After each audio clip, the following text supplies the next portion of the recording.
आज कहानी भोजपुरी के सबसे तेजी से उभरती हीरोइन के बारे में।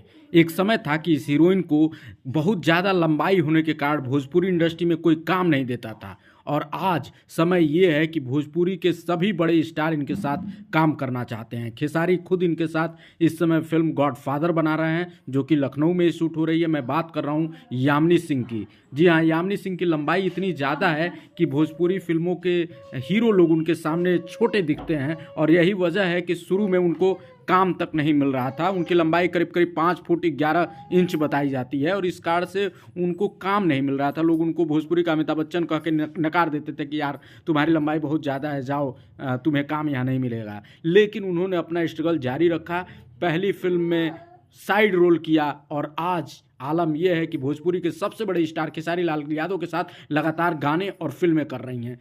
तो ये संघर्ष होता है।